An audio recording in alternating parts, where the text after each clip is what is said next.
A neve lá fora caía suavemente contra as janelas da pequena padaria, enquanto as pessoas passavam apressadas com sacolas de compras e café quente nas mãos. Mas dentro, no canto perto da vitrine de bolos, estava sentada uma jovem chamada Leonor, numa cadeira de rodas antiga, olhando em silêncio para o bolo de aniversário que ela nunca poderia comprar. Mas essa história não aconteceu ali. Aconteceu numa tarde de novembro fria e nublada, numa rua de pedras irregulares no coração de Coimbra. A Rua da Sofia, onde os prédios de pedra calcária guardam séculos de histórias e onde o vento que desce da universidade cheira a livro velho e a castanhas assadas. Uma rua onde estudantes passam com pressa carregando mochilas pesadas e onde os mais velhos caminham devagar, como se soubessem que a pressa é um luxo que a vida vai cobrando caro com o tempo. A pastelaria Dona Amélia ficava no número 38 dessa rua, espremida entre uma papelaria e um café que tocava fado baixinho pelas tardes. Era um lugar que cheirava a canela e manteiga derretida, com mesas de mármore riscado e cadeiras de ferro pintadas de verde que já tinham visto muitas gerações sentar. As vitrines de madeira escura exibiam travesseiros de tentúgal, bolos de arroz, queijadas e, lá no centro, os bolos de aniversário encomendados pelas famílias do bairro. Naquela tarde de sábado, o movimento era de fim de semana cheio. Famílias com crianças, grupos de estudantes dividindo uma cerveja e uma fatia de bolo de chocolate, senhoras de idade trocando receitas por cima das xícaras de chá. A campainha da porta tilintava sem parar e o barulho de vozes se misturava ao chiado da máquina de café atrás do balcão. Foi nesse movimento todo que quase ninguém reparou nela. A Dulce tinha 78 anos. 78 anos e uma vida inteira comprimida dentro de um corpo que já não obedecia como antes. Ela tinha chegado à pastelaria com esforço, empurrando a cadeira de rodas pelas pedras tortas de Coimbra, aquela calçada bonita e traiçoeira que os turistas fotografam e que ela atravessava com a concentração de quem desativa uma armadilha. Trazia um casaco de lã cinza abotoado até o pescoço, umas luvas pretas com o polegar direito já se desfazendo, e um lenço de seda estampado com flores miúdas que tinha sido da mãe dela e que ela usava nas ocasiões especiais. Hoje era uma ocasião especial. Hoje era o seu aniversário. A bolsa de tecido xadrez que ela segurava no colo tinha dentro R$14,80.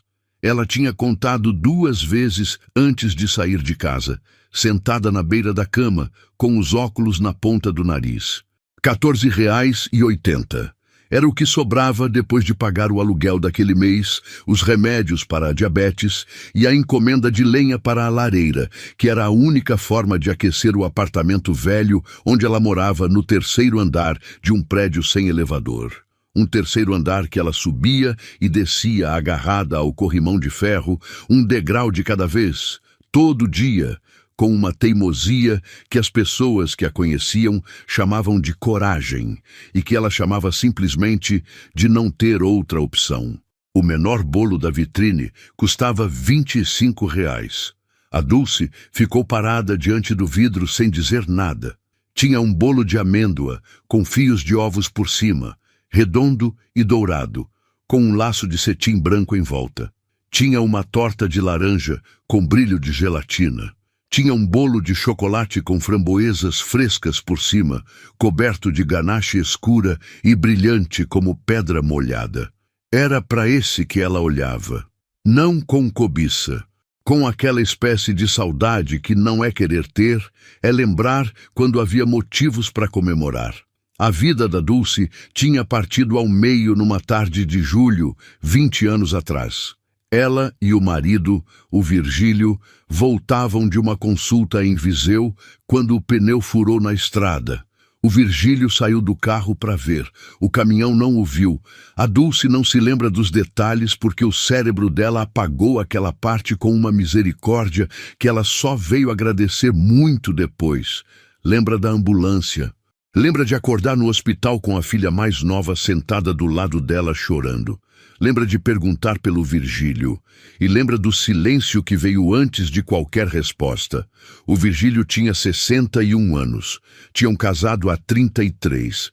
Tinham 3 filhos, 6 netos e uma casa em Viseu com uma figueira no quintal que ele podava todo ano em fevereiro, com uma dedicação que a Dulce nunca entendeu direito, mas que agora, quando lembrava, apertava o peito de um jeito que não tinha nome certo.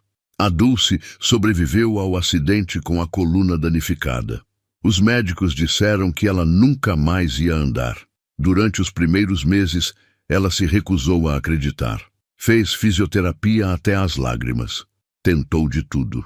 E depois, num dia cinza de outubro, parou de tentar e começou a aprender uma vida diferente, a aprender a língua de quem precisa de ajuda para coisas que antes fazia sem pensar, a aprender que a dignidade não está nas pernas, está em como a gente enfrenta o que não pode mudar. Os filhos ajudaram no começo. O Rodrigo, o mais velho, ficou com ela os primeiros 6 meses. Mas o Rodrigo tinha a empresa dele em Lisboa, a esposa, os filhos pequenos. A Graça foi para o Canadá com o marido engenheiro.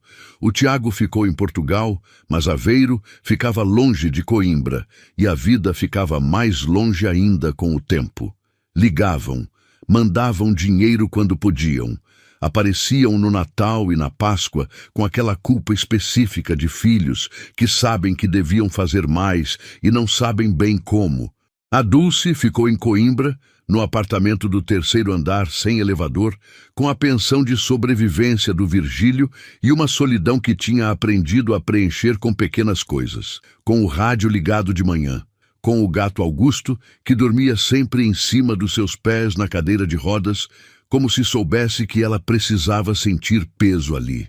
Com as novenas de quinta-feira na igreja no fim da rua, onde a Padre Lourdes a cumprimentava pelo nome e guardava sempre o lugar do lado da coluna, porque cabia a cadeira de rodas. E com os aniversários que ela tinha parado de comemorar há muitos anos, porque não havia ninguém para comemorar junto, até aquele sábado de novembro. O dono da pastelaria se chamava Horácio.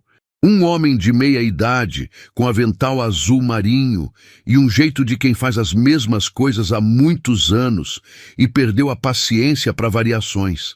Estava contando o troco da gaveta quando reparou na senhora da cadeira de rodas que tinha entrado há 10 minutos e não tinha pedido nada. Caminhou até ela com aquela expressão de quem tem muita coisa para fazer e pouco tempo para perder. A senhora vai pedir alguma coisa? A Dulce olhou para ele. Tinha nos olhos dela uma dignidade quieta, do tipo que só se desenvolve depois de muita coisa ter sido perdida e de se descobrir que ainda está de pé. Ou sentada, no caso dela, mas de pé por dentro. Abriu a bolsa e disse em voz baixa: "Tenho R$14,80. Queria saber se tem alguma fatia avulsa ou qualquer coisa menor." O Horácio suspirou com aquela impaciência discreta de quem não quer ser grosso, mas também não quer perder tempo. As fatias avulsas já acabaram. Os bolos inteiros começam em 25. Já estava se afastando quando acrescentou sem se virar: "Se quiser um café e um docinho, temos." A Dulce ficou em silêncio. Um cliente no balcão olhou para ela e depois olhou para o café na xícara. Uma mãe com carrinho de bebê passou por ela sem levantar os olhos do celular. A vida da pastelaria continuou ao redor dela como um rio que não sabe que tem pedras no meio. Ela estava se preparando para ir embora quando a porta se abriu. Entrou primeiro uma rajada de ar frio com cheiro de castanhas e chuva chegando.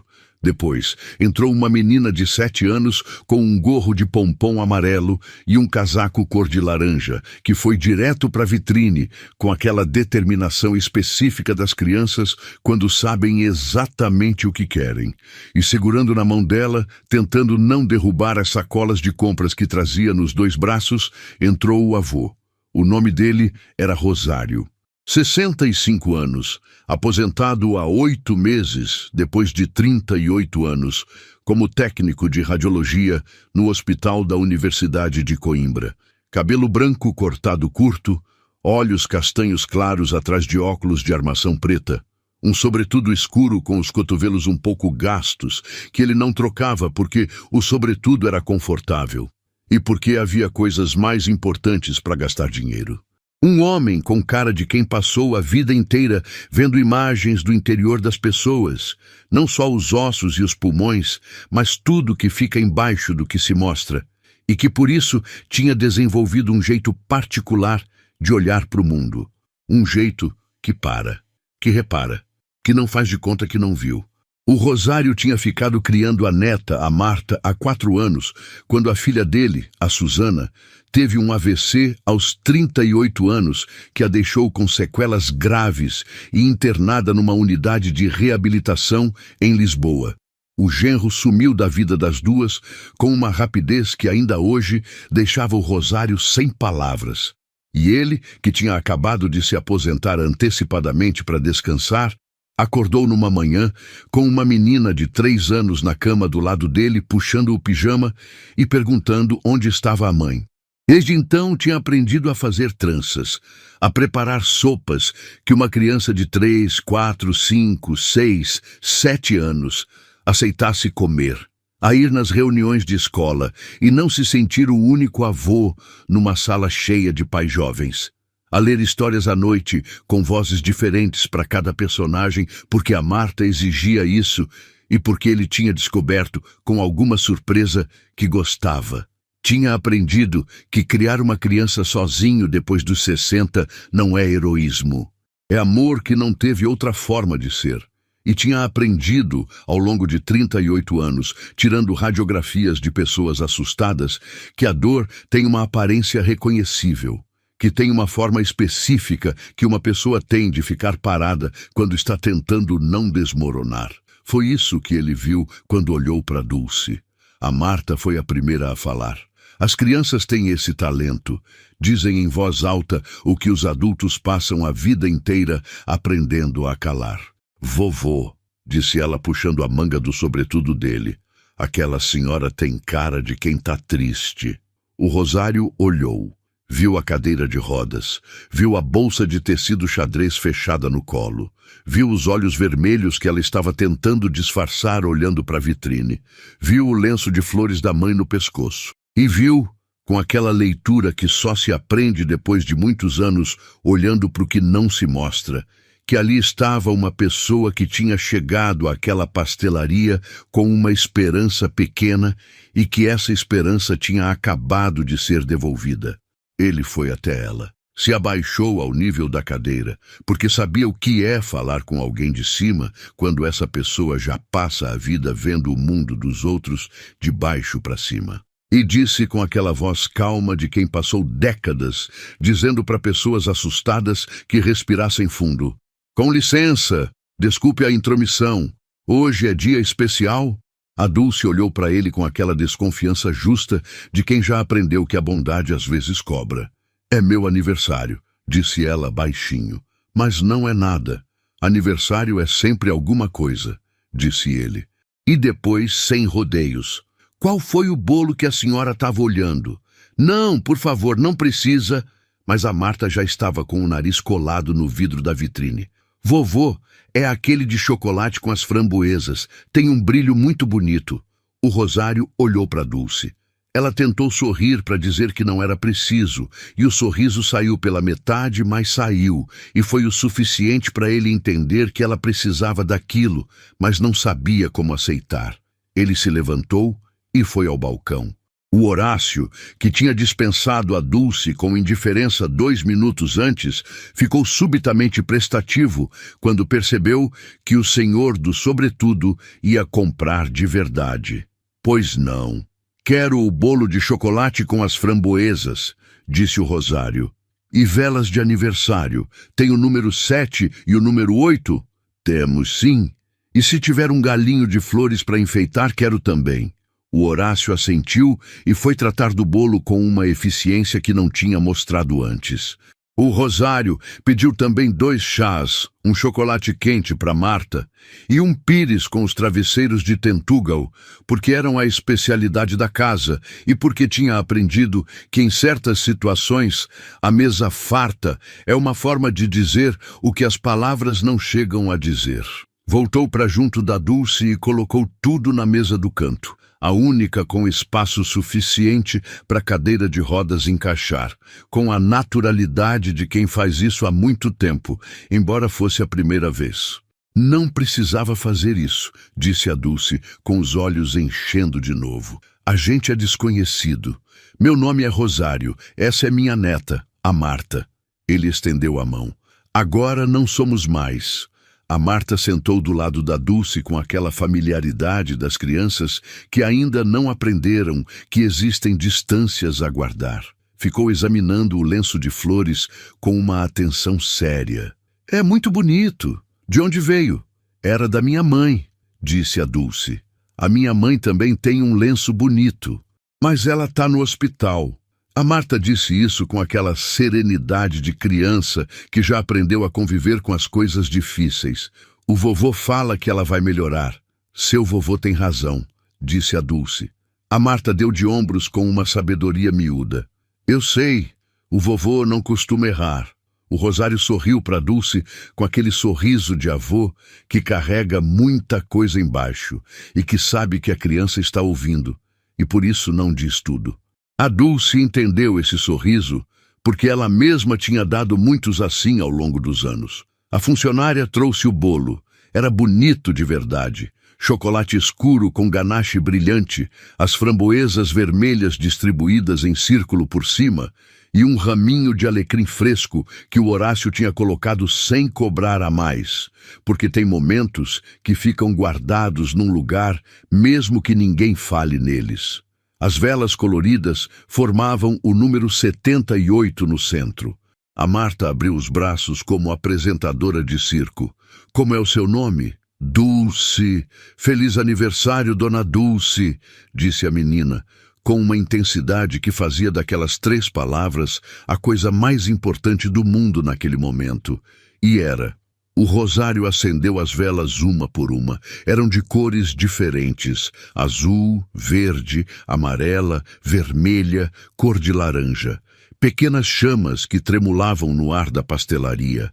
A Dulce ficou olhando para elas e não disse nada durante um momento que pareceu longo, mas que na verdade foi exatamente do tamanho certo.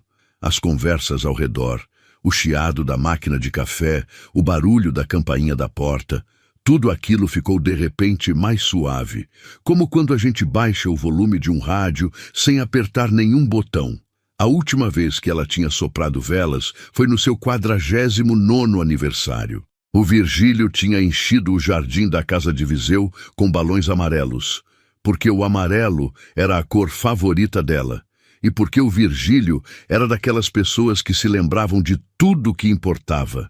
Tinha salgadinho de presunto, tinha vinho do Dão gelado, tinha os 6 netos correndo pelo gramado com os balões estourando e rindo daquele riso que só criança tem. Tinha a figueira ainda com frutos secos de fevereiro, e o Virgílio tinha colocado as mãos nos ombros dela por trás e falado bem baixinho no ouvido. Feliz aniversário, minha querida. Simples assim. Simples como só as coisas verdadeiras conseguem ser. Tudo aquilo tinha ficado de um lado da vida, e ela tinha ficado do outro.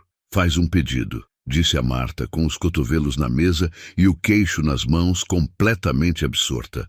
A Dulce fechou os olhos. Não pediu saúde porque sabia que saúde se trata remédio a remédio, consulta a consulta, e que pedir não adianta. Não pediu que o tempo voltasse porque tinha aprendido, ao longo de 20 anos de cadeira de rodas, que o passado não volta, mas pode ser visitado sem que isso impeça de viver o presente. Não pediu dinheiro nem milagre, nem que os filhos ligassem mais vezes. Pediu uma coisa só, uma coisa miúda e enorme ao mesmo tempo. Pediu para sentir, pelo menos por hoje, que ainda havia lugar para ela no mundo. Soprou. As 8 velas se apagaram todas de uma vez. A Marta bateu palmas com aquela satisfação completa das crianças quando algo corre exatamente como devia. O Rosário aplaudiu suavemente. E a Dulce? A Dulce deixou escorrer as lágrimas que tinha segurado desde que entrou naquela pastelaria, desde que o Horácio tinha dito que não havia fatias avulsas, desde que tinha sentido mais uma vez aquele peso específico na garganta, que é o peso de querer uma coisa pequena e não poder ter. Não eram todas as lágrimas, isso seria impossível. Mas eram as que cabiam naquele momento, naquela mesa de mármore, com o bolo de chocolate, e as framboesas e as velas apagadas, e uma menina de 7 anos, com gorro de pompom amarelo, perguntando se ela queria a fatia do canto, porque a do canto tinha sempre mais framboesas. Ficaram ali por quase 2 horas. A Dulce foi contando a história aos pedaços, como quem abre uma gaveta que ficou fechada há muito tempo e descobre que as coisas lá dentro ainda estão intactas. O acidente, o Virgílio, os anos de reabilitação, o apartamento do 3º andar sem elevador, a pensão que chegava com custo, o Rodrigo em Lisboa, a Graça no Canadá, o Tiago em Aveiro, a igreja de quinta-feira e a Padre Lourdes que guardava o lugar para ela, o gato Augusto que dormia em cima dos pés dela, as madrugadas em que acordava às 3 da manhã e ouvia o silêncio do apartamento e pensava que o silêncio de uma casa onde viveu amor é diferente de todos os outros silêncios. O Rosário ouvia com aquela atenção de quem sabe que ouvir também é uma forma de curar. Não disse, eu sei como é, porque não sabia, ninguém sabe exatamente como é para outra pessoa. Não tentou resolver, não deu conselho que ela não tinha pedido. Ouviu com o corpo inteiro, os olhos nela, os ombros virados para ela, o silêncio nos momentos certos. A Marta comia a fatia de bolo com uma colherinha e de vez em quando dizia coisas do nada, com aquela lógica própria das crianças de 7 anos. As framboesas são mais azedas do que o morango, mas eu gosto mais. O vovô tem um gato, mas o gato não gosta de mim. A minha professora se chama Dona Celeste e tem o cabelo cor de laranja, mas natural, ela falou. E essas interrupções, longe de atrapalhar, deixavam a conversa mais leve, mais humana, como se a inocência da Marta fosse um ar fresco entrando por uma janela aberta. Em certo momento, o Rosário contou um pouco da própria história. A Susana doente, os 4 anos criando a Marta, a solidão que ele não admitia para os amigos, porque tinha crescido numa geração em que homem não fala dessas coisas. E que ao dizê-la finalmente em voz alta naquela tarde, soou menor do que quando ficava fechada lá dentro. Como o senhor consegue? Perguntou a Dulce. Ele pensou um momento com aquela seriedade de quem respeita a pergunta. Um dia de cada vez. E sem perder o hábito de reparar nos outros. Quando a gente está sofrendo é muito fácil ficar tão fechado na própria dor que deixa de ver que tem dor ao redor também. E quando eu vejo a dor dos outros, fez uma pausa. A minha fica mais em perspectiva. A Dulce ficou quieta, pensando nisso. Foi a Marta que reparou na senhora, disse ele. Eu já estava indo para o balcão. A Marta levantou os olhos do prato com aquela expressão de quem foi pego fazendo algo de bom. Eu falei pro vovô que a senhora tinha cara de triste. E eu disse para Marta que a gente devia perguntar se estava tudo bem, disse o Rosário. Porque quando eu era técnico de radiologia, aprendi que as pessoas que mais precisam de ajuda são sempre as que menos sinais dão. Ficam ali, quietas, tentando não incomodar. A Dulce olhou para ele. Mas o senhor não era enfermeiro, era técnico de radiologia. Exatamente, disse ele sorrindo. E tirei imagem de muita gente. E aprendi que embaixo de todos os ossos e de todos os pulmões tem sempre a mesma coisa. O quê? Alguém que quer ser visto. Houve um silêncio. Foi aí que o Rosário tirou do bolso interno do sobretudo um cartão simples, branco, com letras azul escuro. Colocou em cima da mesa com cuidado, do lado do pires dos travesseiros. Quero dizer uma coisa para a senhora e peço que ouça sem interromper, porque sei que o instinto vai ser dizer que não. A Dulce ficou quieta. Há 3 anos, Depois de me aposentar e de a Susana ficar internada, percebi que precisava fazer alguma coisa que não fosse só esperar. Comecei a colaborar com uma associação aqui de Coimbra que faz acompanhamento por telefone e videochamada para pessoas idosas em situação de isolamento. Não é trabalho, é voluntariado com formação. A gente liga com regularidade, ouve, conversa, acompanha, e tem uma falta enorme de pessoas que entendam de verdade o que é a solidão, o luto, a perda da autonomia, não de livros, de vida. Ele apontou para ela com o dedo, com delicadeza. A senhora passou 20 anos vivendo coisas que a maioria das pessoas não consegue imaginar. E nessa hora e 40 que a gente está aqui sentado, eu aprendi mais sobre resistência e sobre dignidade do que em muitos anos de trabalho. Isso vale muito para alguém que está sozinho e com medo e que precisa falar com alguém que entenda de verdade. A Dulce olhou para o cartão. Para ele, para Marta, que estava fazendo uma figura com as migalhas do bolo no prato e fingindo que não estava ouvindo, mas estava ouvindo tudo. Tenho 78 anos, disse ela. Eu sei. Não entendo muito de computador. A gente ensina. É mais fácil do que parece. Estou numa cadeira de rodas. O telefone chega. A voz chega. E a história da senhora chega mais longe do que qualquer treinamento que eu possa dar a um voluntário. Silêncio. Por que eu? Disse ela finalmente com a voz em fio. O Rosário respondeu sem hesitar. Porque tem muita gente em Portugal que está exatamente onde a senhora estava essa tarde, do lado de fora, olhando para o que não pode ter, e que precisa de alguém do outro lado do telefone que não esteja lá por obrigação nem por treinamento, mas porque sabe, porque viveu, porque ainda está aqui apesar de tudo. A Dulce ficou olhando para o cartão por um longo momento.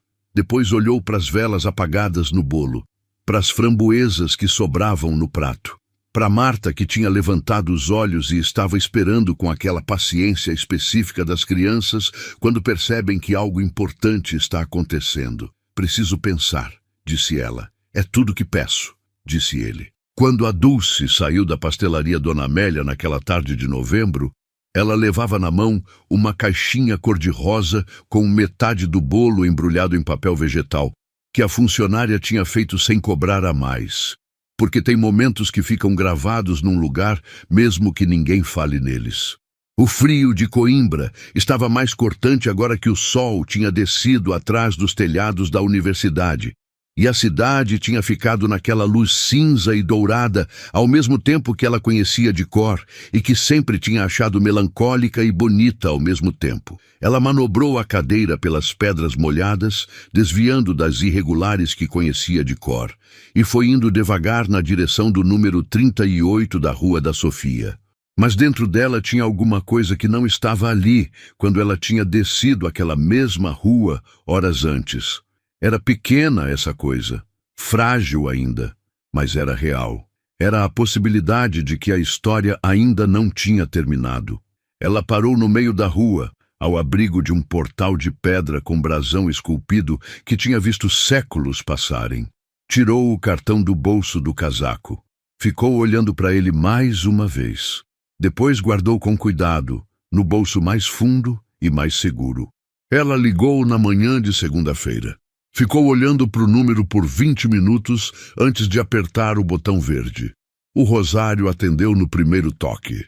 Nos 2 meses seguintes, a Dulce fez o treinamento em casa com a ajuda do filho do vizinho do segundo andar, um rapaz de 20 e poucos anos chamado Diniz, que subia as escadas 2 vezes por semana com uma paciência de santo para ensinar uma senhora de 78 anos a usar o mouse, a fazer videochamadas, a trabalhar com a plataforma da associação. A Dulce tinha letra bonita, memória boa e uma capacidade de concentração que envergonhava pessoas bem mais novas. O que faltava em tecnologia, ela compensava com tudo o resto. A primeira pessoa que ela ligou foi uma senhora de 82 anos, chamada Celeste, viúva há 1 ano, que morava em Castelo Branco e que tinha perdido completamente o apetite depois da morte do marido e cujos filhos estavam preocupados, mas que ela dizia que estava bem, estava bem. A Dulce percebeu nessa primeira ligação que a Celeste não estava bem. Percebeu pelo mesmo lugar por onde se percebem essas coisas, quando se viveu o suficiente, pelo que fica por dizer entre as palavras. A primeira ligação durou 8 minutos. A Celeste falou pouco e se despediu rápido. A segunda durou 25. A terceira durou 1 hora e 40 minutos, e a Celeste chorou falando do marido. E a Dulce deixou ela chorar sem tentar consolar rápido demais, porque tinha aprendido na própria pele que a dor não quer ser resolvida, quer ser acompanhada. Passados 6 meses, a Celeste tinha voltado a comer, tinha voltado a sair de casa nas terças-feiras para o mercado do bairro. Tinha voltado a regar as plantas da varanda que tinha deixado morrer depois do velório do marido. Eram coisas pequenas, mas eram exatamente as coisas que importam. A Dulce acompanhou mais 9 pessoas no primeiro ano e meio. 2 homens e 7 mulheres, espalhados por Portugal de norte a sul. Todos com histórias diferentes e com a mesma coisa no fundo. A sensação de que o mundo tinha continuado sem eles. Com cada uma dessas pessoas, ela levava a mesma coisa que o Rosário tinha deixado naquela mesa de mármore da pastelaria Dona Amélia numa tarde de novembro. A certeza dita não em palavras, mas com a própria existência, de que era possível continuar. No novembro seguinte, exatamente 1 ano depois do dia do bolo, a Marta e o Rosário subiram os 36 degraus do prédio da Dulce. O Rosário contou porque era inevitável, com uma caixa embrulhada em papel de jornal. Dentro tinha um bolo de chocolate com framboesas feito em casa, torto de um lado porque a Marta tinha insistido em colocar ela mesma a ganache e a mão ainda era pequena para distribuir com precisão, mas absolutamente perfeito em tudo o resto. Ficou torto do lado esquerdo, disse a Marta, apresentando o bolo com honestidade científica. Os melhores ficam sempre, respondeu a Dulce, pela primeira vez na vida acreditando de verdade nessa frase. O Diniz apareceu do segundo andar com uma garrafa de espumante. A Padre Lourdes da igreja subiu com um buquê de cravos vermelhos. A dona Felismina do primeiro andar, que a Dulce mal conhecia, bateu na porta com um prato de arroz doce, porque tinha cheiro de festa no prédio e ela não queria ficar de fora. O apartamento do terceiro andar ficou cheio de vozes e de riso, e do cheiro de café e de chocolate e de cravo, e o gato Augusto ficou escondido embaixo do sofá durante toda a festa, mas de vez em quando esticava uma patinha para ver se tinha algum pedacinho de bolo acessível. Quando acenderam as velas, dessa vez um 7 e um 9, 79 anos, a Dulce ficou quieta de novo diante das chamas. Mas dessa vez não tinha a saudade pesada do ano anterior. Tinha uma consciência simples e completa de que a vida, mesmo quando parece ter acabado, tem uma forma específica de continuar que a gente não consegue prever, mas que reconhece quando chega. Faz um pedido, disse a Marta pela segunda vez num ano, com o mesmo entusiasmo da primeira. A Dulce fechou os olhos. Dessa vez não precisou pedir nada. O pedido já estava ali, ao redor dela. Naquele apartamento pequeno de Coimbra, com as janelas dando para os telhados de Ardósia e a universidade lá ao fundo, cheio de pessoas que tinham chegado por caminhos inesperados e que tinham ficado. Era isso, era exatamente isso. Soprou as velas. Todas se apagaram. Tem uma coisa que o Rosário costuma dizer para Marta quando ela pergunta por que foram falar com aquela senhora na pastelaria naquele dia. Porque você disse que ela estava triste. E eu ouvi. A Marta pensa um momento, depois fala. Mas isso é fácil. E o Rosário responde sempre a mesma coisa. É. As coisas mais importantes costumam ser. Às vezes basta isso. Basta parar. Basta ouvir quando uma criança de 7 anos fala que uma senhora tem cara de triste. Basta se abaixar no nível de quem sofre para não falar com ela de cima. Basta uma mesa de pastelaria, um bolo torto feito em casa e a vontade genuína de perguntar: como você tá? A Dulce ainda liga toda manhã. A Celeste de Castelo Branco foi visitar a filha no verão passado, a primeira viagem que fez sozinha em 2 anos. O Diniz do segundo andar já não precisa ser chamado para ajudar com o computador, porque a Dulce aprendeu tudo, inclusive a mandar áudio, o que descobriu ser o seu meio favorito de se comunicar, porque a voz carrega o que as palavras escritas não conseguem. E todo ano, em novembro, tem um bolo no terceiro andar da Rua da Sofia, sempre torto de um lado, sempre delicioso, sempre cheio de velas de cores diferentes que a Marta escolhe com uma seriedade que devia ser reservada para assuntos de Estado. Porque os anos passam, e as pessoas que nos enxergaram quando a gente se sentia invisível, essas ficam para sempre. Se essa história te tocou, compartilha com alguém que precise lembrar que a bondade ainda existe. E se inscreve no canal, porque às vezes uma única história é suficiente para mudar o dia de alguém.